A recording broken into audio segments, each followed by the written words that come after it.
So very good morning, friends. Today we will start with the balance portion of this Transfer of Property Act, and then we will move on to Specific Relief Act. And if time permits, then we will cover some of the SURFACE Act also.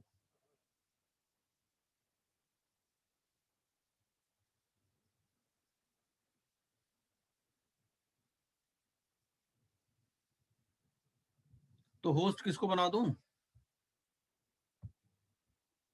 कि भाई add करते रहो? Host का काम gate keeper वाला काम है, जो आए उसको एडमिट कर लो, बस इतना सा काम है। राजलक्ष्मी जी आपको बना दूं होस्ट? आप बहुत क्वेश्चन पूछते हो ग्रुप में, आपको बना देता हूँ होस्ट। यू आपको क्या करना है कि you have to enter people, बस keep on entering people. Devendra Nagpal ji को बना देता हूँ।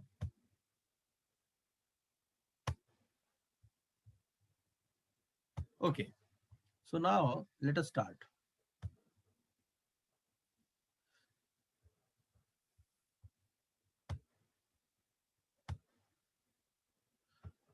These sections सर इसको फुल स्क्रीन, हाँ अब ठीक है। अरे फुल स्क्रीन से क्या होता है, मुझे ही कई बार नजर नहीं आता, वो ऊपर चला जाता ज्यादा, बस और कोई बात नहीं।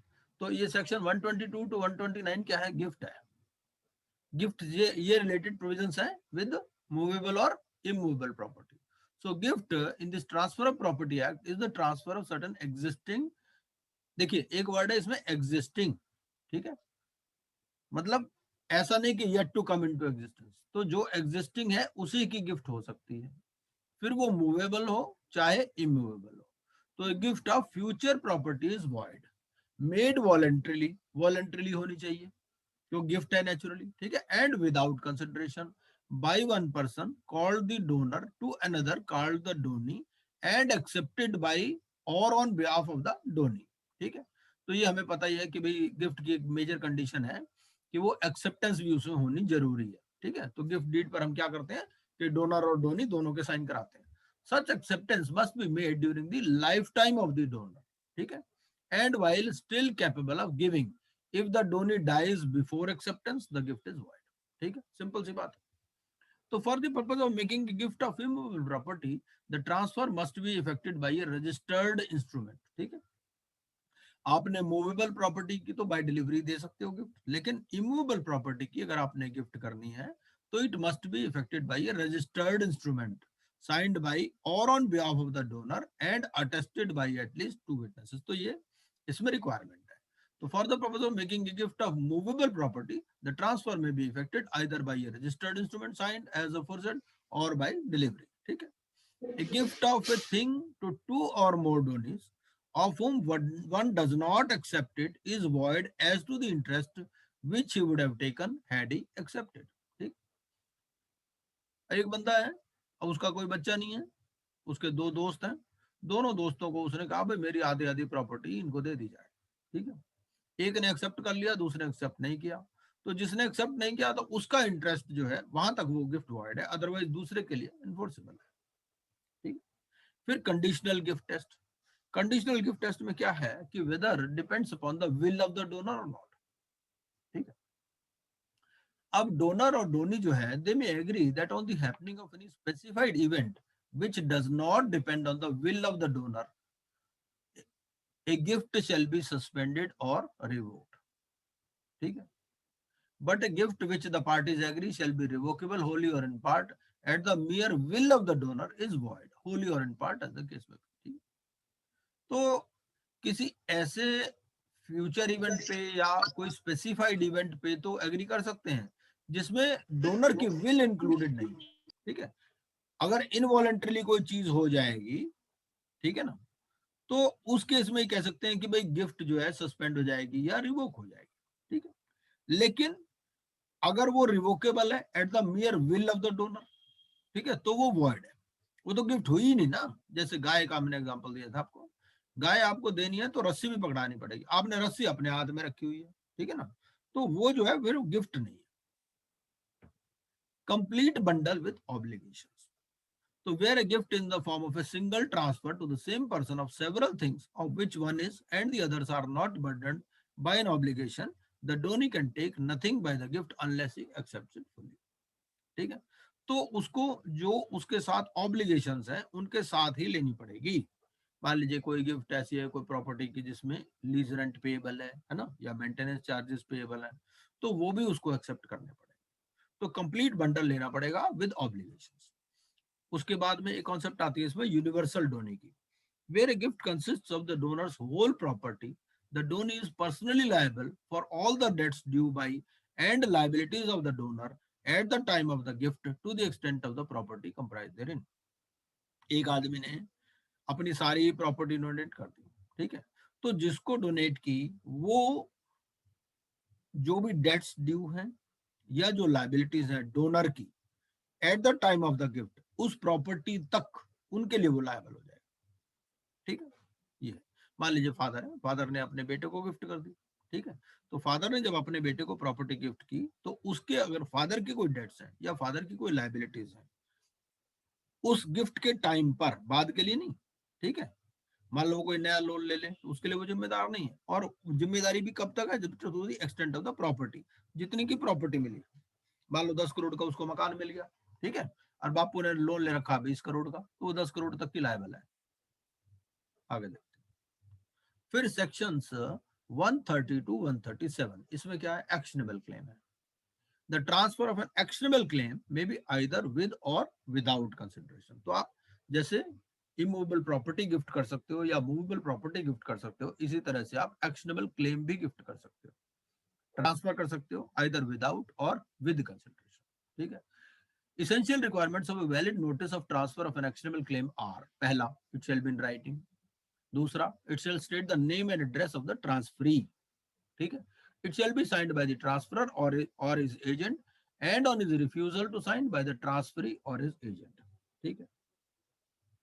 The transferee of an actionable claim shall take it subject to all the liabilities and equities होना चाहिए, and to which the transferor was subject in respect thereof at the date of the transfer. जैसे gift में ऐसे ही इसमें भी वही है कि जो भी ट्रांसफरर की लायबिलिटीज हैं या जो इक्विटीज हैं उनके लिए वो लायबल रहेगा at the date of the transfer.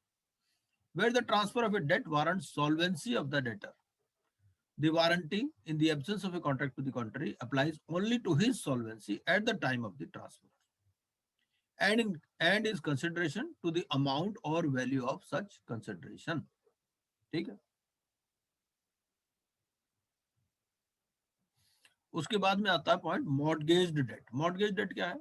Where a debt is transferred for the purpose of securing an existing or future debt, the debt so transferred, if received by the transferor or recovered by the transferee, is applicable first in payment of the cost of such recovery, secondly in or towards satisfaction of the amount for the time being secured by the transfer, and the residue, if any, belongs to the transferor or other person entitled to receive the same. इसका क्या मतलब है? Mortgage date, अगर आपने कोई date transfer किया है for the purpose of securing an existing or future debt, ठीक है, the debt so transferred if received by the transferor or recovered by the transferee. ठीक है भाई, आप क्या कह रहे हो, आपने एक डेट ले रखा है, ठीक है, आपने उस डेट को सिक्योर कर दिया, किससे? जो डेट आपने दे रखा है. ठीक है भाई, आपने एक डेट ले भी रखा है और डेट दे भी रखा है. जो आपने डेट ले रखा है उसकी सिक्योरिटी आपने क्या कह दिया? आपने कह दिया कि भैया ये मैंने इस बंदे से पैसे लेने हैं तो ये तुम ले लो. ठीक. The debt so transferred, if received by the transferor or recovered by the transferee, is applicable first, ठीक है, in payment of the cost of such recovery. तो अब आपने जब डेट ले रखा था आपको पैसे मिल गए, ठीक है, या जिसको आपने वो ट्रांसफर किया था, जिससे आपने डेट लिया था, उसको आपने अपने डेट जो आपने दे रखा था, जो ट्रांसफर किया था, वो उसने रिकवर कर लिया. ठीक है भाई, या तो पैसे आपको मिल जाए या जो आपने अपना डेट है सिक्योरिटी फॉर डेट टेकन आपने अगर ट्रांसफर किया था उसको मिल जाए. तो उसमें अगर रिकवरी में कोई पैसे लगते हैं तो पहले वो रिकवर होंगे, सेकेंडली इन और toward satisfaction of the amount for the time being secured by the transfer, फिर अमाउंट जो आपने सिक्योर किया था उसमें, और अगर वापिस कोई एक्स्ट्रा रह गया तो वो ट्रांसफरर का है, और other person entitled to receive that. ठीक है, सिंपल। आपने 10 करोड़ का डेट ले रखा, आपने उस बंदे को कहा भाई ऐसा है मैंने ना 12 करोड़ रुपए लेने हैं किसी बंदे से, ठीक है, तो वो मैं आपको ट्रांसफर कर देता हूँ। तो ठीक है, वो 12 करोड़ रुपए लास्ट में क्या हुआ कि 12 करोड़ की रिकवरी के लिए उसको 1.5 करोड़ रुपए खर्च करने पड़ गए। ठीक है, तो वो पहले 1.5 करोड़ एडजस्ट करेगा, उसके बाद में बचे 10.5, 10.5 में से 10 वो अपने काट लेगा। ठीक है, बाकी बचे 50 लाख, तो जो 50 लाख बचे वो ट्रांसफरर को दे देगा। ठीक है, और अगर ट्रांसफरर की डेथ हो चुकी तो उसके लीगल रिप्रेजेंटेटिव को दे देगा। सिंपल बात है। आगे, rights of assignee by endorsement or other writing of a policy of insurance against fire in whom the property in the subject insured shall be absolutely vested at the date of assignment, shall have transferred and vested in him all rights of suit as if the contract contained in the policy has been made with the assignee himself। ठीक है, इसमें क्या है, कई बार क्या होता है कि हमने मान लो एक पॉलिसी ले रखी है। ठीक है, अब मान लो हमने LIC पॉलिसी ले रखी है। अब LIC पॉलिसी में जो है ये तो खैर ये प्रॉपर्टी, चलो फायर की बात कर रहा, फायर पॉलिसी ले रखी है। ठीक है, हमने फायर पॉलिसी ले रखी है, हमने उसकी एंडोर्समेंट कर दी दूसरे के फेवर में, तो rights of assignee by endorsement or the writing of a policy of insurance against fire in whom the property in the subject insurance insured shall be absolutely vested at the date of assignment। ठीक है, तो shall have transferred and vested in all rights of a suit as if the contract contained in the policy has been made with the assigned। ठीक है, आपने property transfer कर दी, आपने insurance policy ले रखी उस प्रॉपर्टी की। ठीक है, तो जब आपने प्रॉपर्टी ट्रांसफर कर दी तो जो असाइनी है उसको भी सारे राइट्स मिल जाएंगे उस इंश्योरेंस पॉलिसी से। ये है कहानी। ठीक है जी, तो ये मोटी मोटी इसमें बातें थी। अब आगे देखते हैं स्पेसिफिक रिलीफ एक्ट क्या है। स्पेसिफिक रिलीफ एक्ट मैंने पहले बताया, इसमें क्या है कि ये भी इमूवेबल प्रॉपर्टी से ही रिलेटेड है। ठीक है, या मैंने आपको एग्जांपल दिए थे कल 2-3, भाई कोई फिल्म आर्टिस्ट है, फिल्म आर्टिस्ट कह देता भाई मैं तुम्हारे पिक्चर में काम नहीं करूंगा, है ना, तो वो उसको जबरदस्ती तो कर नहीं सकते कि उस पिक्चर में काम करेगा, तो वो कह देते हैं भाई ठीक है तुम कहते हो मैं 3 महीने के लिए काम नहीं कर सकता, तो तुम दूसरे किसी की भी पिक्चर में नहीं काम करो। ठीक है, या कोई पेंटिंग खरीदने का कॉन्ट्रैक्ट है, ये वहां पर स्पेसिफिक रिलीफ एक्ट अलाउ होता है जहां पर money is not the adequate compensation.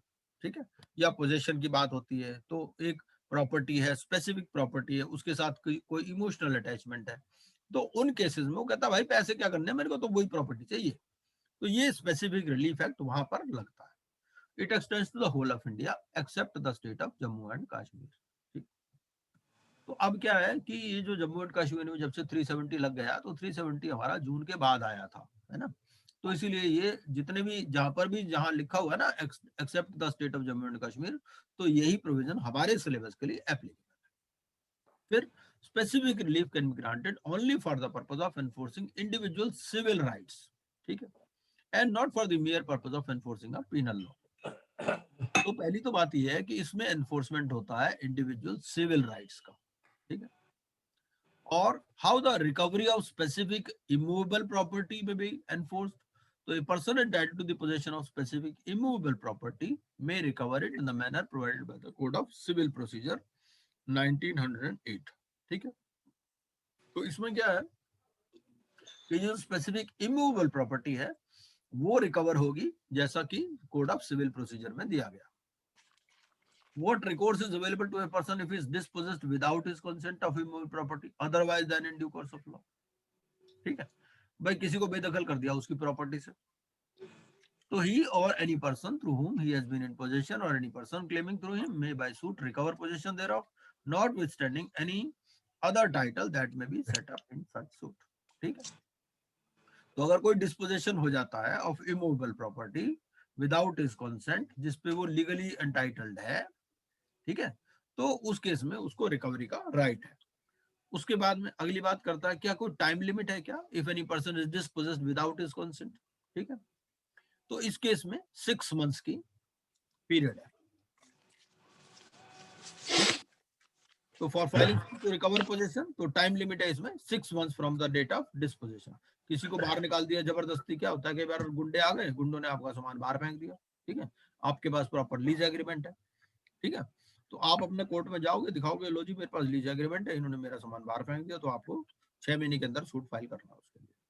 उसके बाद no appeal no review, no appeal shall lie from any order or decree passed in any suit instituted under this section 6 of the specific relief act, nor shall any review of any such order or decree be allowed।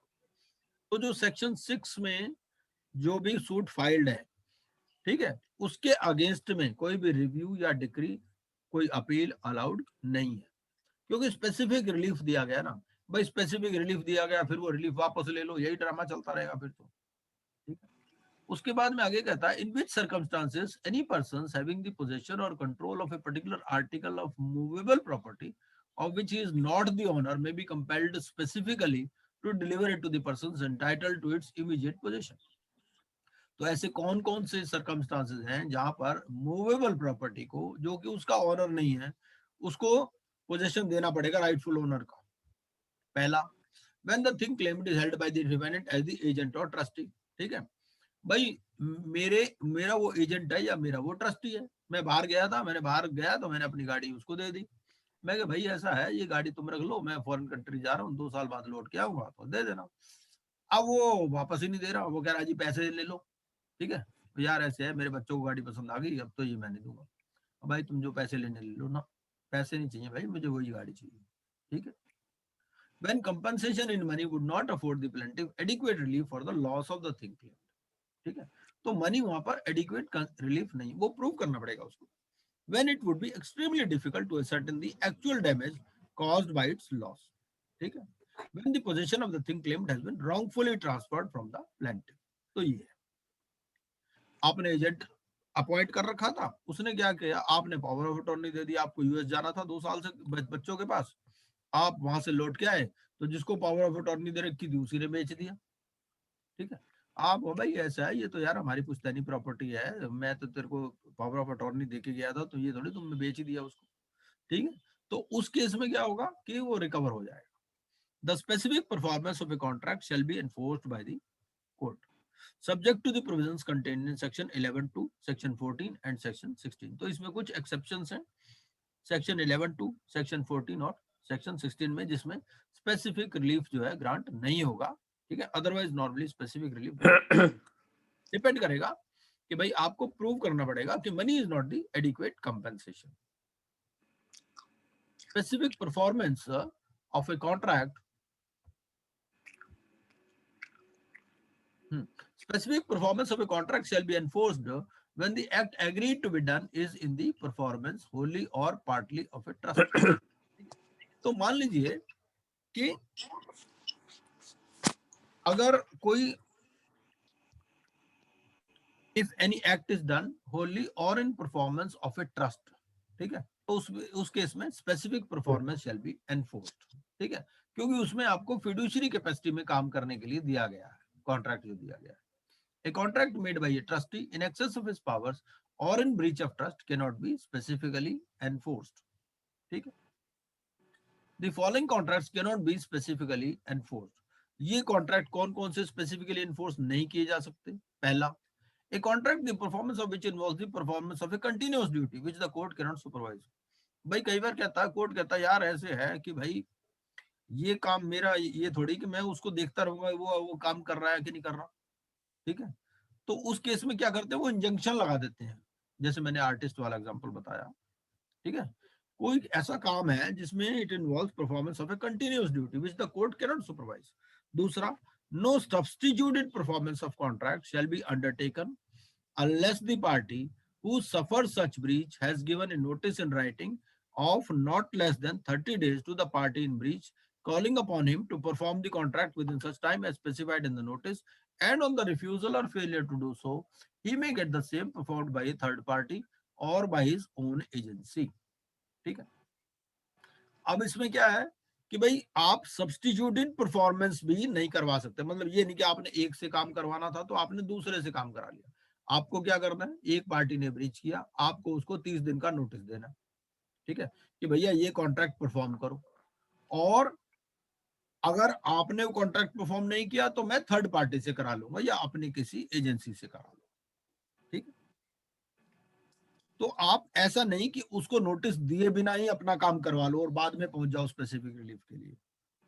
फिर notwithstanding anything to the contrary contained in the Code of Civil Procedure 1908, any person suing for the specific performance of a contract for the transfer of immovable property may, in an appropriate case, ask for possession of the property in addition to such performance or any other relief to which he may be entitled, including the refund of any earnest money or deposit paid or made by him in case his claim for specific performance is refused. ठीक है, आपने एक property लेने का contract किया था, आपने उसके लिए कोई डिपॉजिट दिया था, आप कहते हो भाई मेरे को ये मकान दिलवाओ, अगर मेरे को ये मकान नहीं दिलवा सकते तो मेरे पैसे वापस दिलवाओ, सीधी सी बात। Any person interested in a contract may sue to have it rescinded, and such rescission may be adjudged by the court in the following cases. ठीक है, अब कोई भी आदमी जो कि इंटरेस्टेड है एक कॉन्ट्रैक्ट में, अब वो एक सूट फाइल कर सकता है कि भाई इस कॉन्ट्रैक्ट को कैंसिल कर दिया जाए, ठीक है। And such rescission may be adjudged by the court in the following cases. पहला, where the contract is voidable or terminable by the plaintiff. दूसरा, where the contract is unlawful for cause not apparent on its face and the defendant is more to blame than the plaintiff. A plaintiff instituting a suit for specific performance of a contract in writing may pray in the alternative that if the contract cannot be specifically enforced, it may be rescinded and delivered up to be cancelled, and the court, if it refuses to enforce the contract specifically, may direct it to be rescinded and delivered up accordingly. ठीक है, उसके बाद में ये preventive relief है। तो how the preventive relief is granted under the specific relief act. पहला, एक तो है at the direction of the court by temporary injunction, at the discretion of the court by perpetual injunction.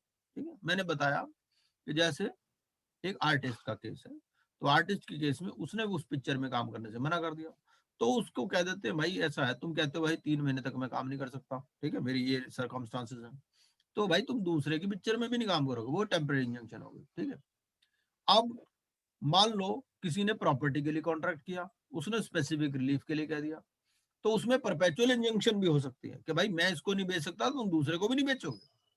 ठीक है, ये temporary injunction are such as to continue until a specific time or until the further order of the court, and they may be granted at any stage of a suit and are regulated by the Code of Civil Procedure 1908. और ये perpetual injunction क्या है?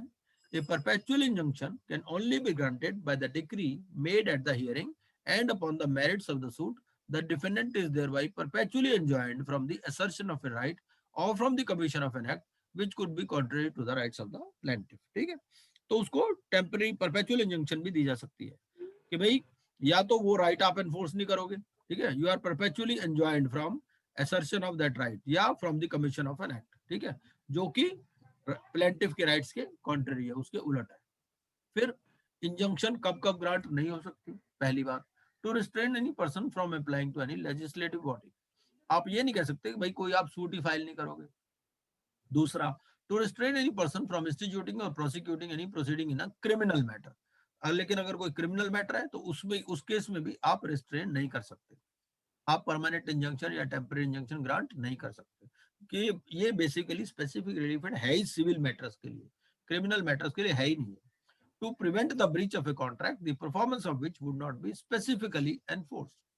ठीक है, तो अगर आप specifically enforce नहीं कर सकते, कोर्ट उसको जैसे मॉनिटर नहीं कर सकता, तो उस केस में भी जो है इंजंक्शन ग्रांट नहीं की जा सकती। तो ये कुछ कुछ प्रोविजंस हैं बेसिकली। अब इसके बाद में ना एक और मैं आपको दिखाता हूँ, थोड़ा सा सरफेसी वाला देखते हैं।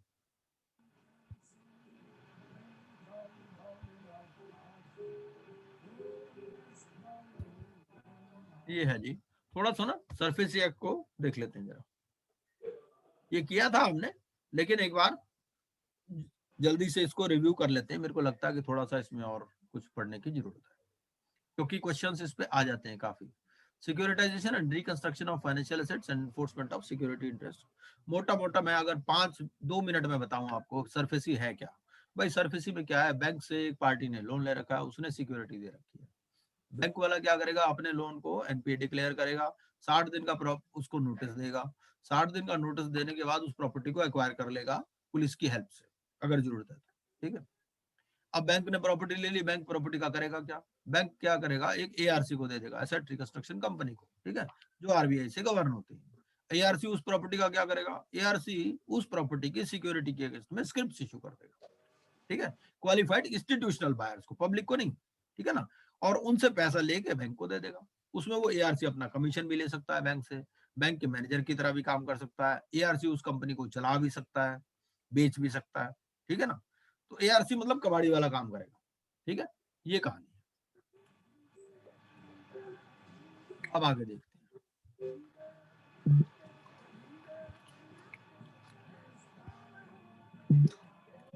ये जो एक्ट है which regulates securitization and reconstruction of financial assets and enforcement of security interest and आपको अगर ये देखना हो ना ये वाला, तो शायद ये हमारा जो वैल्यूएशन वाला बीजीएम है उसमें पड़ा हुआ है, मेरी साइट पे ही है।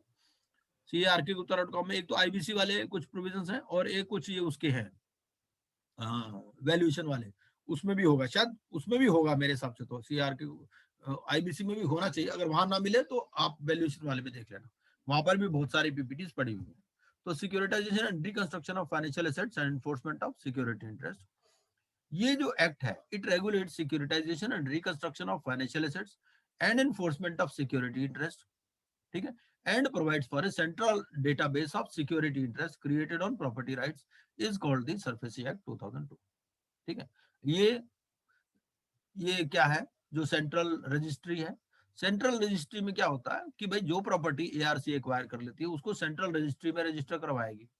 ठीक है, तो उसके लिए फिर क्या है कि आपको स्टैंप ड्यूटी अलग से देने की जरूरत नहीं है, वरना उतनी प्रॉपर्टी की कॉस्ट उतनी बढ़ जाएगी। ठीक है, मान लो 100 करोड़ की प्रॉपर्टी है, 6% अगर आप स्टैंप ड्यूटी लगाओ, 6 करोड़ बिना बात के बढ़ जाएगा। ठीक है, तो उसकी जरूरत नहीं है, अलग अलग से कोई स्टैंप ड्यूटी की जरूरत नहीं है। It extend to the whole of India. It came into force on 21st day of June 2002। आपको याद होगा तो लेहमान ब्रदर्स वाला केस हुआ था। ठीक है ना, तो वहां पर क्या हुआ कि बाहर में जो जो भी डेवलपमेंट होती है तो ऑर्डिनेंस के थ्रू आया था। ये जो एक्ट पास हुआ था, पहले इसका ऑर्डिनेंस आया था, बाद में ये एक्ट बना था, क्योंकि गवर्नमेंट को लगा यार यहाँ पर भी ऐसी कुछ गड़बड़ हो सकती है। ठीक है, तो asset reconstruction company shall have a minimum net owned funds, इसके इस पे सवाल आ जाता है कि मिनिमम नेट ओन्ड फंड्स कितने होने चाहिए, not less than 2 crore rupees or such other higher amount as the reserve Bank may by notification specified. ठीक है, तो 100 करोड़ हो गया भाई 19 मार्च 19, 2 करोड़ से शुरू हुआ था, 100 करोड़ हो चुका है, ये लिंक है उसका। ठीक है, N asset reconstruction company agreed by the order of cancellation of certificate, क्योंकि ये क्या है कि आरबीआई से गवर्न होती है सारी एसेट रिकंस्ट्रक्शन कंपनीज। तो अगर किसी का कोई कैंसिल हो जाए सर्टिफिकेट, भाई इन्होंने अप्लाई भी आरबीआई को ही करना और कैंसिल भी आरबीआई करेगा। तो अगर आरबीआई कैंसिल कर देता तो सेंट्रल गवर्नमेंट को ये 30 डेज में जो भी ऑर्डर की डेट है, जो ऑर्डर मिला जब उसको, जब कम्युनिकेट हुआ तो सेंट्रल गवर्नमेंट को अप्लाई कर सकते हैं। ठीक है, an an asset reconstruction company may acquire financial assets of any bank और फाइनेंशियल इंस्टीट्यूशंस। ठीक है, ये क्या कैसे एक्वायर करेगा, by issuing a debenture or bond or any other security in the nature of debenture for consideration agreed upon between such company and the bank or financial institution, incorporating therein such terms and conditions as may be agreed। तो asset reconstruction company उस bank को bond issue कर देगी या debenture issue कर देगी या और कोई सिक्योरिटी इशू कर देगी in the nature of debenture. ठीक है, by entering into an agreement with such bank or financial institution for the transfer of such financial assets to such company on such terms and conditions as may be agreed upon between them। ठीक है, और ये है कि bank के साथ ये asset reconstruction company एक एग्रीमेंट कर लेगी for the transfer of such financial assets to such company on such terms and condition, जो भी उनके आपस में कंडीशन। ठीक है, अब ये एसेट रिकंस्ट्रक्शन कंपनी काम क्या क्या करेगी? एक तो जो बिजनेस बोरोवर का है उसको प्रॉपरली मैनेज करेगी। मान लो कोई शुगर मिल है, कोई सिनेमा हॉल है, ठीक है, उसको चलाना, तो उसका मैनेजमेंट बाय चेंज इन और take over of the management of the business of the borrower, तो उसको जो बोरोवर का बिजनेस है उसको टेक ओवर कर लेगी। उसको सेल भी कर सकती है, लीज भी कर सकती है, पार्ट या होल। फिर rescheduling of payment of debts payable by the borrower. Borrower कई बार बोलता है ऐसा, जी मेरे को थोड़ा टाइम दे दो, मैं पैसे तो देना चाहता हूँ, अभी नहीं दे सकता, तो मेरा डेट रीशेड्यूल कर दो, मेरे को कोई मॉरेटोरियम दे दो, मेरे से इंटरेस्ट ज्यादा ले लो, इस तरह से। ठीक है, तो any asset reconstruction company registered under section 3 may act an agent for any bank और financial institution for the purpose of recovering their dues from the borrower on payment of such fees or charge as may be mutually agreed upon between the parties. ठीक है, तो उसके लिए agent का काम करेगी bank के लिए। ठीक है, कि बोरोवर से जो पैसा रिकवर करना है, वो आपस में फीस या चार्जेस जो भी म्यूचुअली डिसाइड करे। It can act as a manager referred to in section 13(4)(c) on such fees as may be mutually agreed upon between the parties. फिर it can act as receiver if appointed by any court. तो ये सारे काम ये कर सकती है कौन? ARC। ठीक है, आगे देखते हैं। आगे कहता है कि where on audit or on inspection or otherwise the Reserve Bank is satisfied that the business, भाई RBI इसका इंस्पेक्शन भी करता है ARC का, तो अगर लगता है कि भाई ये डेट्रीमेंटल टू पब्लिक इंटरेस्ट काम कर रही है, ठीक है, या जो इन्वेस्टर्स हैं सिक्योरिटी रिसीट्स में, मैंने बताया कि एआरसी को पैसा कहां से मिल रहा है? एआरसी ने इन्वेस्टर्स को सिक्योरिटी रिसीट्स की हैं। इन्वेस्टर कौन है? जो क्वालिफाइड इंस्टीट्यूशनल बायर्स हैं। ठीक है, तो रिजर्व बैंक क्या करेगा? उसके चेयरमैन या डायरेक्टर को हटा सकता है। किसके चेयरमैन को? एआरसी के। कोई एडिशनल डायरेक्टर अपॉइंट कर सकता है, अपना कोई ऑफिसर ऑब्जर्वर अपॉइंट कर सकता है। ठीक है, notwithstanding anything contained in section 69 or 69 as the transfer of property act, any security interest created in favor of any secured creditor may be enforced without the intervention of the court or tribunal। ठीक है, transfer of property act के section 69 या 69A में कुछ भी लिखा हो, तो जो भी सिक्योरिटी इंटरेस्ट है created in favour of any secured creditor may be enforced without the intervention of the court और ट्रिब्यूनल। तो कोर्ट में जाने की जरूरत नहीं है। ठीक, सरफेसी एक्ट में ये स्पेशल लिखा है कि भैया आप 60 एनपीए डिक्लेयर करो, 60 दिन का नोटिस लो, प्रॉपर्टी का पोजीशन लो। ठीक है, कोर्ट में कोई इंजंक्शन, कोई स्टे ग्रांट नहीं करेगा court. Where any borrower who is under liability to a secured creditor under the security makes a default in repayment of secured debt, ठीक है, or an installment and his account in respect is classified as NPA, secured creditor may require the borrower by 19। ठीक है, ये बात उतनी बात लिखी है। कोई भी सिक्योर्ड डेट है, बैंक ने उससे पैसे लेने हैं, 60 दिन का नोटिस देगा, उसको एनपीए डिक्लेयर करेगा। ठीक है, और उस प्रॉपर्टी के अगेंस्ट में कोई भी राइट्स एक्सरसाइज कर सकता है। ये जो classification of advance as NPA, ये जरूरी नहीं है अगर आपने डेट सिक्योरिटीज इशू कर रखी है। ठीक है, अगर आपने लोन दे रखा है तो एनपी डिक्लेयर करना जरूरी है, अगर आपने डिवेंचर्स इशू कर रखे हैं तो एनपी डिक्लेयर करना जरूरी नहीं है। ठीक है, अगर जो बोरोवर को नोटिस मिला वो कोई रिप्रेजेंटेशन देना चाहता है तो सिक्योर्ड क्रेडिटर उसको कंसिडर करेगा। ठीक है, और 15 दिन के अंदर उसको बताएगा कि भैया आपका रिप्रेजेंटेशन सही है या गलत है, क्या है। ठीक है, और अगर बोरोवर जो है पेमेंट नहीं करता, ठीक है, 13(2) में नोटिस जो दिया, तो सिक्योर्ड क्रेडिटर कुछ भी कर सकता है। पहला क्या कर सकता है? पोजीशन ले सकता है, दूसरा उसके मैनेजमेंट को टेक ओवर कर सकता है, और तीसरा किसी भी बंदे को अपॉइंट कर सकता है एज मैनेजर। ठीक है, ये मैनेजर कौन होता है? एआरसी होती है नॉर्मली। फिर जहां पर ये मैनेजमेंट उस बोरोवर का टेक ओवर कर लिया, ठीक है, तो जो शेयर होल्डर है वो किसी डायरेक्टर को अपॉइंट नहीं कर सकता। शेयर होल्डर किसके? उस कंपनी के जिसने लोन लिया हुआ था, उसके शेयर होल्डर अब चाहे तो किसी को डायरेक्टर अपॉइंट नहीं कर सकते। कोई भी रेजोल्यूशन पास नहीं होगी अगर उसको सिक्योर्ड क्रेडिटर अप्रूव नहीं करेगा। कोई भी प्रोसीडिंग फॉर वाइंडिंग अप या अपॉइंटमेंट वो जो है सिक्योर्ड क्रेडिटर के बिना नहीं हो सकती। ठीक है, और अब ये 13(4) में क्या होता है? 13(4) में एक्शन होता है पोजेशन का, आपने रिपोजेशन कर लिया। ठीक है, तो एनी पर्सन, अगर आप 13(4) से एग्रीड हो, आपका भाई प्रॉपर्टी रिपोजेस कर ली, आप उससे एग्रीड फील करते हो, ठीक है, तो आप एप्लीकेशन दोगे डीआरटी को with in 45 days from the date on which such measure has been taken. तो ये जो DRT को एप्लीकेशन देनी है, मतलब सरफेसी एक्ट की जो भी एक्सिक्यूशन होता है वो DRT वो RDB एक्ट के थ्रू होता है, ठीक है। RDB एक्ट हमने पढ़ा 1993 वाला, तो उसमें DRT में आप एप्लीकेशन लगाओगे विद इन 45 डेज कि भाई मेरी प्रॉपर्टी जो है गलती से इन्होंने रिपोजेस कर ली, मैं तो पैसे देने वाला था इनको। An application against measures to recover secured debts under section 17(1) shall be filed before the debt recovery tribunal within the local limits, ठीक है। तो इसमें jurisdiction की बात है, सिंपल सी बात है, जहां पर cause of action हुआ, जहां पर secured asset allocated located है या बैंक की ब्रांच है, ठीक है, ये सिंपल सी बात है। Any person aggrieved by any order made by the DRT may prefer an appeal, ठीक है। appellate tribunal में अपील भी हो सकती है within 30 days। DRAT में अपील के लिए 50% जमा कराना पड़ेगा, ठीक है।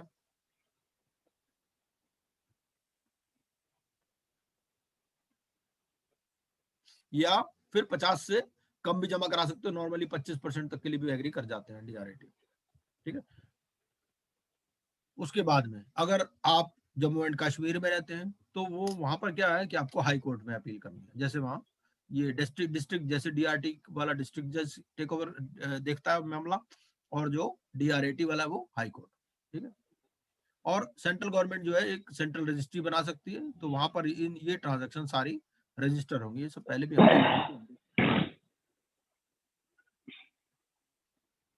ठीक है जी। इसमें इम्प्रिजनमेंट भी है, 1 साल तक की इम्प्रिजनमेंट है या फाइन है या बहुत है, अगर कोई भी कॉन्ट्रावेंशन करता है सरफेसी की प्रोविजंस का। और देखते हैं, अगर 20% से कम आपका ड्यू रह गया, आपने 100 करोड़ का लोन ले रखा था, आपका 15 करोड़ का ही बाकी है, तो सरफेसी में एक्शन नहीं हो सकता, ठीक है। Any security interest created in agricultural land, ठीक है। एग्रीकल्चरल लैंड में अगर कोई सिक्योरिटी इंटरेस्ट क्रिएटेड है तो सरफेसी अप्लाई नहीं होगा, ठीक है।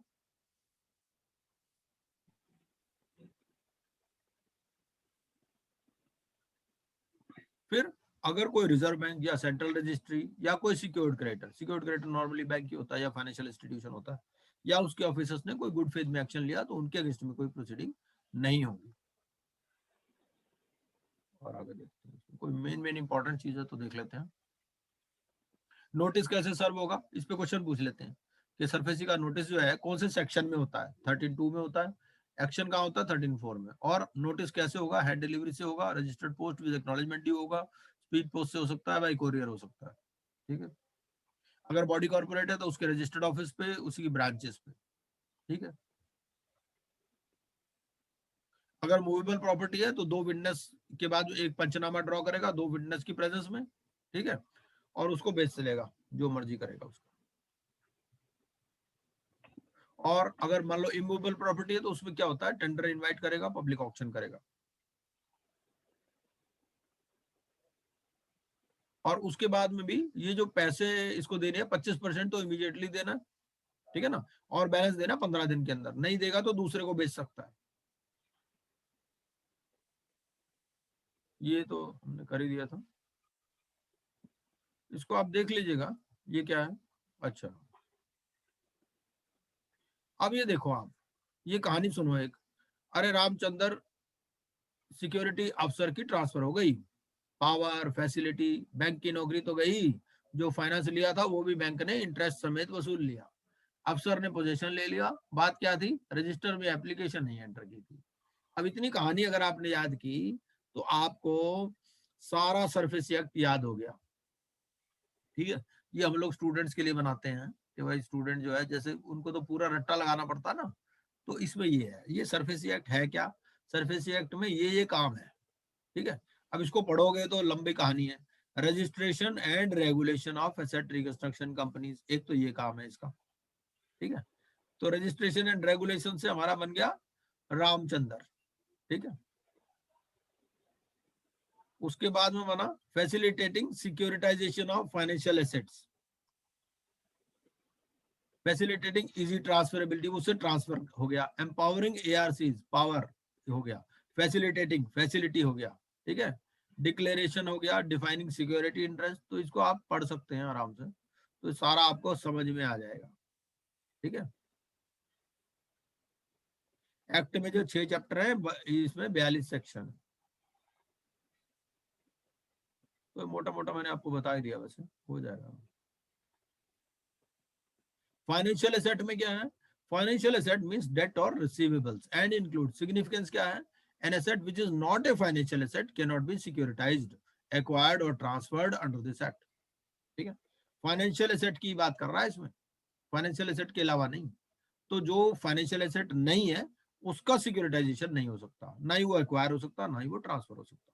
मोटी मोटी बातें मैंने हाईलाइट की हुई है, वो मैं आपको बता देता हूँ। अब जैसे ये है क्वालिफाइड बायर। क्वालिफाइड बायर का क्या मतलब है? क्वालिफाइड, जैसे मैंने बताया, एसेट रिकंस्ट्रक्शन कंपनीज क्या करती हैं? एसेट रिकंस्ट्रक्शन कंपनी जो है पैसा किससे लेती हैं? क्वालिफाइड इंस्टीट्यूशनल बायर्स से। तो qualified buyer means a financial institution, insurance company, bank, state financial corporation, state industrial corporation, trustee, or ठीक है, तो जिसको भी, or any asset management company making investment on बेhalf of this।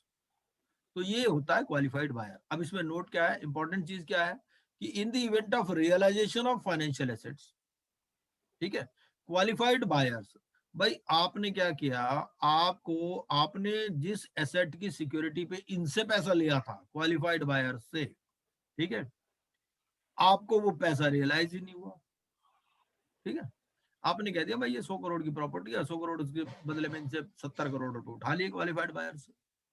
ठीक है, अपना कमीशन काट के बैंक को पेमेंट कर दी, ये पैसा रियलाइज ही नहीं हुआ। तो qualified buyers holding not less than 75% security receipts shall be entitled to call a meeting of all the qualified buyers.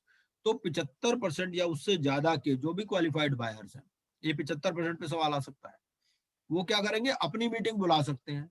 And every resolution pass in such meeting shell be binding on the company, और जो भी resolution वो पास करेंगे वो उस company पर bound होगी। ठीक है, N ARC cannot raise funds from investors which is not a qualified buyer। ठीक है, तो क्वालिफाइड बायर के अलावा किसी से फंड रेज नहीं कर सकते।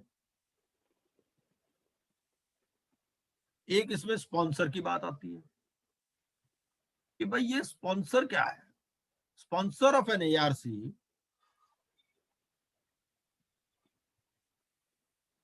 Is a fit and proper person in accordance with the criteria as may be specified. तो वो कहेंगे भाई ये स्पॉन्सर है क्या?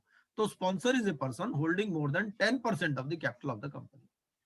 ठीक है, उस ARC में जिसकी भी 10% से ज्यादा कैपिटल है वो उसका स्पॉन्सर माना जाएगा। ठीक है, उस स्पॉन्सर को हटाया जा सकता है RBI से। ठीक है,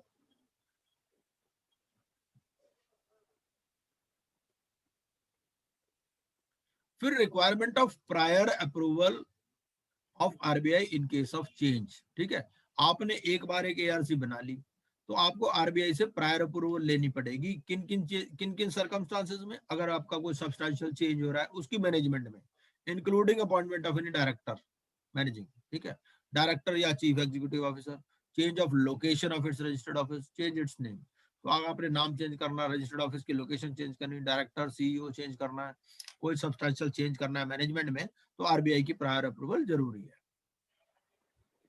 ये हमने पढ़ के ना मेन जो थे ना उसको हाईलाइट किया हुआ। तो अपील टू एन ऑर्डर, तो इसको तो आप जरूरी पढ़ लेना, appeal to an order of cancellation. और अगर मान लो ARC एग्रीव्ड है, RBI ने उसका कैंसिल कर दिया license, it may prefer an appeal within period of 30 days. ठीक है, तो पूछ सकता है भाई कितने दिन में अपील होगी, तो 30 डेज में अपील होगी। और कब होगी? When it is communicated to it. ठीक है ना, ऑर्डर की पासिंग की डेट से नहीं है, जब उसको कम्युनिकेट हुआ। ठीक है, सेंट्रल गवर्नमेंट का क्या मतलब है यहाँ पूछ सकता है वो। जैसे भाई आपने कह दिया अब जी सेंट्रल गवर्नमेंट को अपील होगी, तो सेंट्रल गवर्नमेंट में किसको होगी? मोदी जी को होगी, किसको होगी? Secretary ministry of finance and government of India. ठीक है, और central government must also give such company a reasonable opportunity of being heard before rejecting the appeal। ठीक है, एक ये है, एक इसमें इंपॉर्टेंट है कि एक्विजिशन ऑफ राइट्स और इंटरेस्ट इन फाइनेंशियल एसेट्स। ठीक है, तो ARC जो है वो फाइनेंशियल एसेट्स एक्वायर करेगी बैंक के, कैसे? उसको डिबेंचर या बॉन्ड इशू करेगी या उसके साथ एग्रीमेंट कर लेगी, हमने पहले ही पढ़ लिया इस सेक्शन 5 में। तो इसमें क्या है कि जो भी कोई डॉक्यूमेंट है ना एक्सिक्यूटेड बाय एनी बैंक और financial institution as mentioned above in favour of the ARC acquiring financial assets for the purpose of asset reconstruction and securitization shall be exempted from stamp duty। ये important चीज है ना, मैंने पहले आपको बताया इसमें स्टैंप ड्यूटी की जरूरत नहीं है। और ये कहां पर है, ये लिखा हुआ है section 8F of the Indian stamp act. ठीक है, अभी तो स्टैंप एक्ट इसमें तो नहीं है हमारे कोर्स में, लेकिन वैल्यूएशन वाले कोर्स में है। तो सेक्शन 8F ये कहता है कि भाई कोई भी ऐसा डॉक्यूमेंट जो एक्सिक्यूट किया गया है तो उसमें स्टैंप ड्यूटी की जरूरत नहीं है।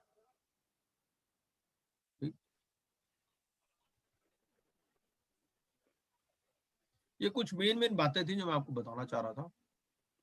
क्योंकि क्या होता है जब आप पढ़ते हो ना, आपको अपने आप से भी सवाल पूछने चाहिए, भाई ये लिखा है इसका क्या मतलब है। आप ऐसे सोचो आप खुद ही एग्जामिनर हो, जैसे यहां पर है कि ऑब्जेक्शन और rejection to the borrower on the notice. अब आपको नोटिस मिल गया, बैंक से नोटिस मिल गया, बैंक ने एनपीए डिक्लेयर कर दिया, आपको 60 दिन का नोटिस मिल गया, आप बोरोअर हो, आपने रिप्रेजेंटेशन किया। Secured creditor shall consider such representation or objection if the secured creditor comes to the conclusion that such representation or objection is not acceptable. He shall communicate within 15 days of receipt of such representation or objection the reasons for non acceptance। तो उसको 15 दिन के अंदर बताना है। 15 दिन के अंदर क्या बताना है कि भाई जो भी रीजन है नॉन एक्सेप्टेंस। और ये तो हमें मालूम ही है कि वो उसके अगेंस्ट में कोई अपील या कोई इंजंक्शन नहीं हो सकती। एक्वायर कर लेगा, एक्वायर करने पे नहीं हो सकती, समझ रहे हो, लेकिन उसकी प्रॉपर्टी वो पोजेस कर लेगा बैंक, तो उसके बाद में वो डीआरटी में जा सकता है। इसके लिए नहीं जा सकता कि मत करो, समझ रहे हो आप। देखो दोनों बातों में फर्क है।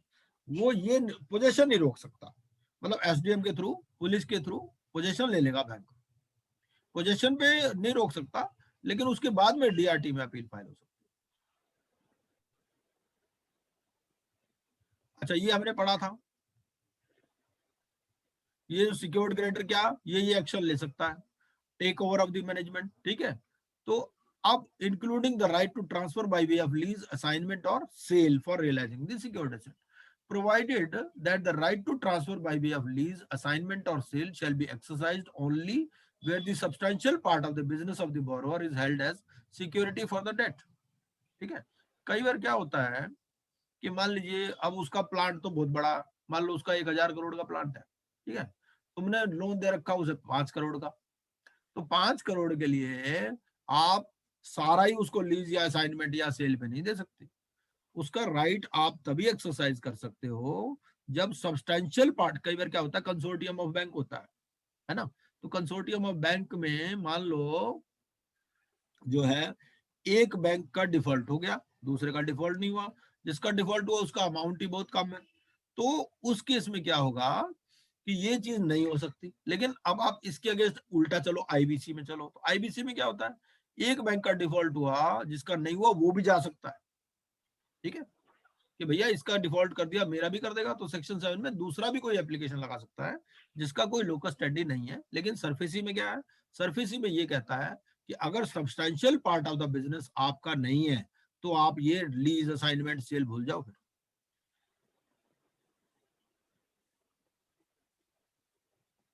जॉइंट फाइनेंसिंग, जॉइंट फाइनेंसिंग में क्या है, जॉइंट फाइनेंसिंग में ये है कि 60%, हाँ, payment of dues of the secured creditor. ठीक है, इसमें क्या है कि भाई ऑक्शन रुक भी सकता है, ऑक्शन रुक भी सकती है, where the amount of dues of the secured creditor together with all cost, charges and expenses incurred is tendered to the secured creditor any time before the date of publication of notice for public auction। आपने acquire कर लिया, आपने acquire करने के बाद में क्या हुआ कि जो भी date of publication of notice है, ठीक है, या आपकी जो टेंडर या कोटेशन इनवाइट करने की डेट है, उससे पहले अगर आपने पेमेंट कर दी तो ऑक्शन रुक सकती है। ठीक है, आपकी प्रॉपर्टी बैंक ने एक्वायर कर ली, पब्लिक नोटिस के लिए दे दिया, ठीक है, लेकिन वो नोटिस अभी पब्लिश नहीं हुआ, ठीक है, या आपने कोटेशन या टेंडर इनवाइट कर रखे हैं, ठीक है, तो भी ऑक्शन रुक सकती है अगर आपने पेमेंट कर दी तो। पर्पस तो ये रिकवरी वही है ना।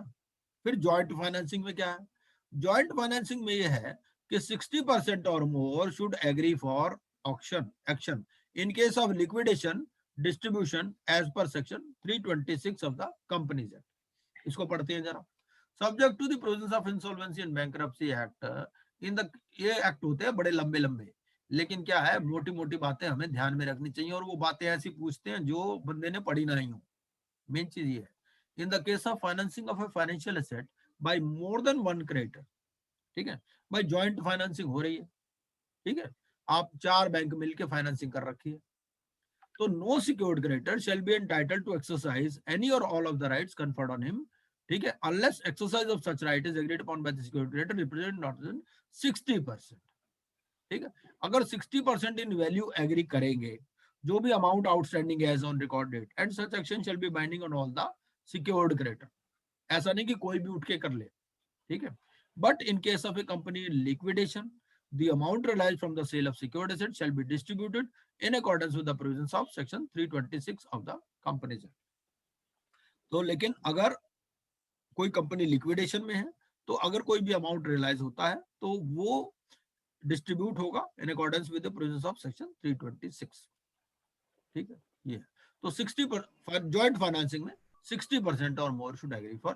तो जी एक चीज बताइए, हाँ जी, जैसे एचडीएफसी बैंक है, उसने अपना एआरसी बनाया हुआ, तो अपने लोन हुआ एनपीए लोन अपने एआरसी को ट्रांसफर कर सकती है?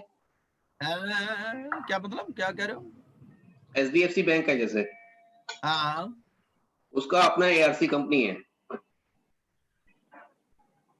अच्छा, तो अब जैसे उसके एनपीए अपनी एआरसी को ट्रांसफर कर सकती है? इंडिपेंडेंट होती है तो उसमें क्या फर्क पड़ रहा है, उसको ट्रांसफर कर रही है नहीं कर रही है, मैं समझा नहीं आपकी बात. या किसी नहीं अपने ग्रुप एआरसी को ट्रांसफर कर सकते हैं क्या लोग? कोई रिस्ट्रिक्शन तो नहीं है? भाई इंडिपेंडेंट एंटिटी है वो. अब वो अच्छा. अगर वो कॉन्फ्लिक्ट ऑफ इंटरेस्ट की बात आएगी तो अलग है. मान लो डायरेक्टर कॉमन है एआरसी हाँ में, जी, हाँ जी, हाँ जी. वो तो कहानी अलग होगी ना फिर. ओके. तो ये बात. 2 मिनट का रेस्ट ले लेते हैं, मैं जरा नाश्ता कर लूं, मैंने नाश्ता किया नहीं था. ठीक ठीक ठीक है जी, ठीक है. तब तक आप कुछ पूछना चाहो पूछ सकते हो, मैंने वीडियो बंद कर दिया इसीलिए. ओके. सर एक आईबीबी सेक्शन डिस्कस कर 220 सकते है, उसमें रेस्टिट्यूशन डिसगॉर्ग पता नहीं क्या क्या है, वो जरा दोबारा से अगर टाइम मिले तो प्लीज एक्सप्लेन कर देना. 220 ऑफ आईबीबीआई. कौन सी एंटिटी?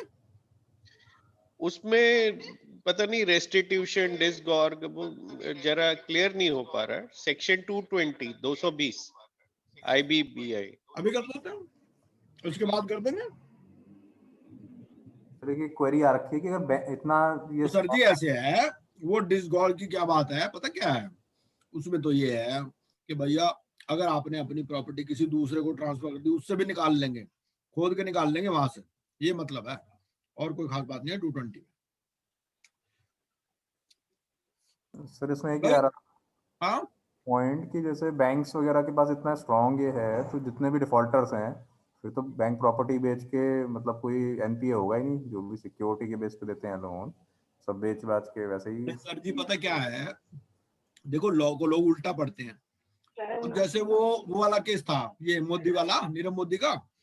अब नीरव मोदी में क्या करा, नीरव मोदी वाले केस में एक एग्रीकल्चरल लैंड की सिक्योरिटी दे रखी थी. अब एग्रीकल्चरल लैंड उसमें आती नहीं, और वो मनमोहन सिंह के नाम, वो किसी भी मनमोहन सिंह के नाम थी. मनमोहन सिंह तो कॉमन नेम हो सकता है ना, कोई इसमें पॉलिटिकल वो नहीं है. तो वो एग्रीकल्चरल लैंड थी. अब वो क्या पढ़ते हैं, एक्ट को पढ़ते इस तरह से, भैया यहाँ पर कर दो, ये चीज है. ठीक है सर, आप नाश्ता कर लीजिए पहले, 5 मिनट बाद ही कर नहीं दो. तो अब कौन सा तो विजय पढ़ने माल्या का के कौन से पैसे आ गए? वो चल ही रही है मुकदमेबाजी. नहीं मैं बात कर रहा हूँ, वो जब इंक्वायरी हुई ना कि भाई कोलेटरल सिक्योरिटी भी तो दे रखी होगी, इसने क्या दे रखा है देखो, तो उसने कोई agricultural land as a collateral security दे रखी थी. अच्छा अच्छा. और उसका ओनर देखा कौन था? मनमोहन सिंह. मनमोहन सिंह ये वाला मनमोहन सिंह नहीं, कोई और मनमोहन सिंह होगा, या फर्जी पेपर होगा, जो भी होगा.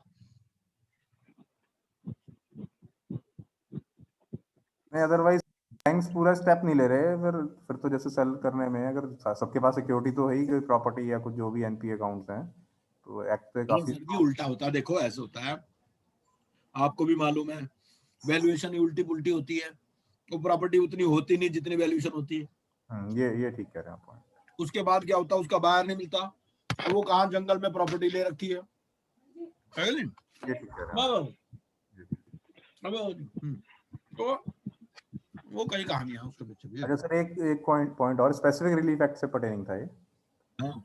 जैसे आपने बताया स्पेसिफिक रिलीफ एक्ट में जो अगर आप जाते हो तो नॉर्मल सीपीसी लगता है, सिविल प्रोसीजर। हाँ ठीक है, पेनल पे नहीं लागू हुआ। हाँ जी। तो मान लीजिए किसी कंपनी के खिलाफ आपने स्पेसिफिक रिलीफ एक्ट में डाल रखा है केस, बाई चांस कंपनी चली गई इंसॉल्वेंसी में, आईबीसी में, तो मॉरेटोरियम लग गया। ठीक है, तो केस बोलते हैं, वो केस सारे एक बार मॉरेटोरियम में स्टे हो जाते हैं। ठीक है, ठीक है।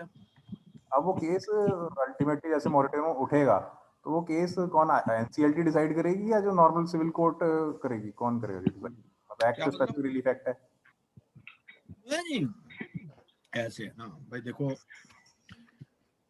कोई भी चीज अगर कहीं भी नहीं लिखी है तो उसमें क्या है भाई, everybody is suppose to know the law of the land, ठीक है। अब आईबीसी में लिख दिया, आईबीसी लेटर लेजिस्लेशन है, सेंट्रल लेजिस्लेशन है, उसमें लिख दिया कि भाई जब तक मॉरेटोरियम चलेगा कुछ पंगे नहीं ले सकते, ठीक है ना। मॉरेटोरियम खत्म हुआ, आपका रेजोल्यूशन प्लान अप्रूव हो गया। पहली तो बात यह है कि मॉरेटोरियम फाइल, कोई कोर्ट केस फाइल करने पे बार है, क्लेम करने पे बार नहीं है। बिल्कुल ठीक है। आप अपना क्लेम फाइल कर सकते हो उसके पास जो आईआरपी है, उसमें कोई रोक नहीं है, तो स्पेसिफिक रिलीफ का है आपको ना, फाइल करना ही पड़ेगा। अगर वो फाइल ही नहीं करोगे आप तो क्लेम लेना ही नहीं है आपने, चाहे गवर्नमेंट हो चाहे कोई भी हो, सबको वहां क्लेम फाइल करने हैं अपने। उसमें तो स्पेसिफिक रिलीफ है ना, उसमें डिसाइड तो हुआ ही नहीं भाई, केस तो पेंडिंग चल रहा है। स्पेसिफिक रिलीफ में आदमी ने स्पेसिफिक मांगा कि मेरे को तो ये फ्लैट मिला था, फ्लैट मिला मतलब मिले, स्पेसिफिक रिलीफ है। अब वो क्लेम वहाँ क्या करेगा भाई, वहां पे तो मनी क्लेम कर सकता है फाइल, आईबीसी में तो केवल, तो वहां तो क्लेम डालेगा ही ना वो तो स्पेसिफिक रिलीफ एक्ट में भी लिखा है, स्पेसिफिक रिलीफ एक्ट में भी लिखा है खुद भी कि भाई अगर नहीं हो सकता तो मुझे मेरी जो डिपॉजिट है वो वापस दे दो। ऐसा भी दोनों तरह से फाइल करते हैं जो स्पेसिफिक रिलीफ एक्ट में भी, भाई ऐसा है मेरे को तो ये प्रॉपर्टी चाहिए, अगर ये प्रॉपर्टी नहीं मिले तो मेरे को ये दे देना, वो वहां भी लिखा है। तो आप कह रहे हो वहां पे भी वो ऐसे में क्लेम फाइल जो करेगा उसमें वो लिख के दे देगा कि भैया मेरे को ऐसे ऐसे केस डाला हुआ है मैंने, तो या तो लिखेगा, क्यों नहीं लिखेगा। हाँ और क्या, एनसीएलटी एडजुडिकेट भी कर सकती है इस एक्ट में, स्पेसिफिक रिलीफ एक्ट वगैरह, मतलब खाली एनसीएलटी कंपनी लॉ पे या इन मैटर्स पे कर सकती है एडजुडिकेट, या और भी एक्ट्स पे कर सकती है? एडजुकेट क्या करना है भाई, वो ऐसे है, ये सारा कबाड़ा पहुंच जाएगा रेजोल्यूशन एप्लीकेंट के पास, रेजोल्यूशन एप्लीकेंट देखेगा मैंने कंपनी खरीदनी है कि नहीं खरीदनी, ठीक है ना भाई। ये क्लेम्स है, सारे जो भी क्लेम्स आए हैं उन क्लेम्स वो सीओसी की मीटिंग में भी तो आएगा वो बंदा, अगर फाइनेंशियल क्रेडिटर है तो, अगर हम बाहर है तो फाइनेंशियल क्रेडिटर बन गया ना वो, तो फाइनेंशियल क्रेडिटर में मीटिंग में भी आएगा वो, बिल्कुल वो अपनी बात रखेगा, जो भी होगा होगा, फिर डिसीजन उसमें क्या है। अब दो बातें हैं भाई, ऐसा है या तो प्लान अप्रूव होगा या नहीं होगा, अगर प्लान अप्रूव नहीं होगा तो लिक्विडेशन में जाएगी, तो लिक्विडेटर के सामने क्लेम फाइल करो। बिल्कुल।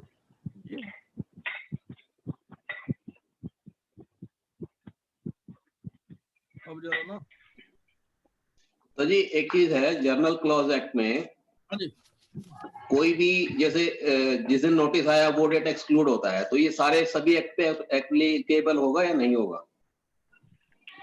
देखो जी ऐसे जनरल क्लॉज एक्ट में ये लिखा है, अगर कोई स्पेसिफिक लिखी है तो वो उस पर नहीं होगा, अगर नहीं लिखा, अगर कहीं आंसर ना मिले तो वहां से ढूंढ लो, वो तो ये कहते हैं बस, और क्या। अच्छा ओके, जैसे 14 दिन का नोटिस है तो जिस दिन नोटिस आया उसके बाद 14 दिन नोट इंक्लूडिंग, हाँ जी ओके। तो ये राजी, ये जो आप सेक्शन 220 पूछ रहे थे, तो 220 में क्या पूछ रहे हो आप, एक क्वेश्चन था ना जी सर 220 आप जरा एक बार रिव्यू कर लेना अगर टाइम मिले, मुझे कुछ समझ क्लियर नहीं हो रहा वो क्या है, कैसे करा है वो, रेस्टिट्यूशन डिसगॉर क्या कहानी है, हिंदी में समझा रहे हैं। अच्छा ये, अच्छा